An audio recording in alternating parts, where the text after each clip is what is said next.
Hi, my name is Terence Blanchard. I am the composer of the music to the Broadway production of A Streetcar Named Desire.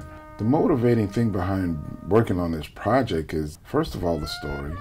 You know, if anyone has had any type of experience with New Orleans and you read the screenplay, one of the things you immediately understand is that Tennessee Williams had a love affair with the city.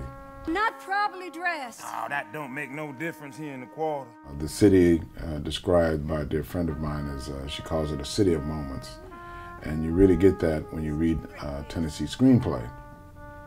So the motivation for me is to be a part of that and try to give a sense of what that is, you know, in this production, a sense of that communal nature, the thing that communal thing that happens in the music in New Orleans that brings everybody together from all different walks of life.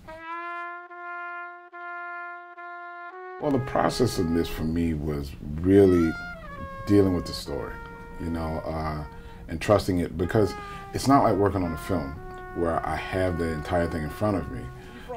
So I needed to hear the rehearsals.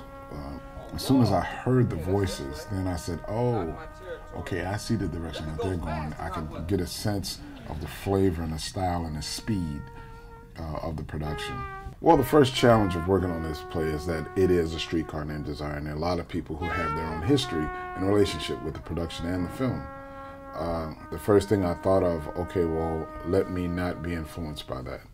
Let me go and just deal with what was happening artistically in New Orleans, and let me try to convey that in what it was that I was doing. So the challenge is to find my own voice within this and to trust it, you know. And the more that I talked to Emily, the more she talked to me about there being this one kind of emotional through line throughout the play, with also this very authentic type of sound.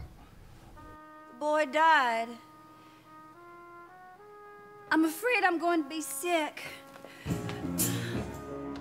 Well, the thing about Aaliyah and Stephen is that they've been great, you know, in terms of allowing me to do my thing for this production. One of the things that I told them, I said, listen, my idea for the music really falls in line with what happens in New Orleans, and I think you guys need to experience that. So you need to come to New Orleans. So they made a trip. They came down to New Orleans, and I took them around. We went and had a great meal. Have to do that. And then we went out and heard some music in the French Quarter, and they got it immediately. Because I told them, I said, you know, the thing that's interesting about the French Quarter for me is that what happens in the French Quarter now is still culturally some of the same things that happened back then. Obviously, stylistically, things have changed. But just to see all of that activity out in the French Quarter, all of those people yearning to have some type of experience, musically, artistically, socially, they're all congregated in this one area called the French Quarter. In choosing instruments for this production, one of the first things you have to do is you have to have a jazz band. That's obvious. But then the thing is like the instrumentation becomes important within that. So if you notice, if you listen to the emotional music that I was talking about, that's really broken down into a jazz quartet, where it's just trumpet, piano, bass, and drums, mostly. And there's a couple of places where I added a blues guitar, and one place where I added strings, just for emotional effect.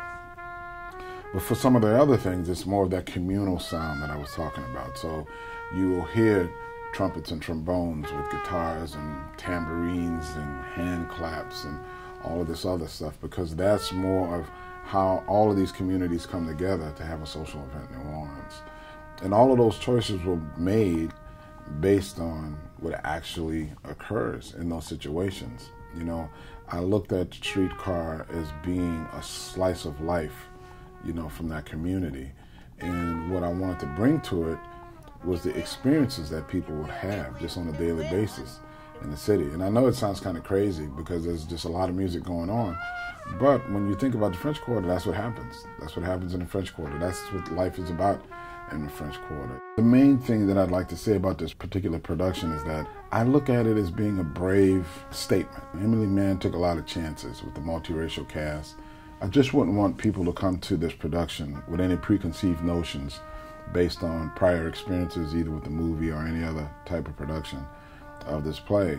I think you have to come to this thing with an open mind and really go with it. The idea of having a multiracial cast sets up other issues, with the same script. That's the most amazing thing about it to me, is like when you watch it with this cast, you come at it with a different viewpoint, and I love that. I love being challenged that way intellectually by watching this.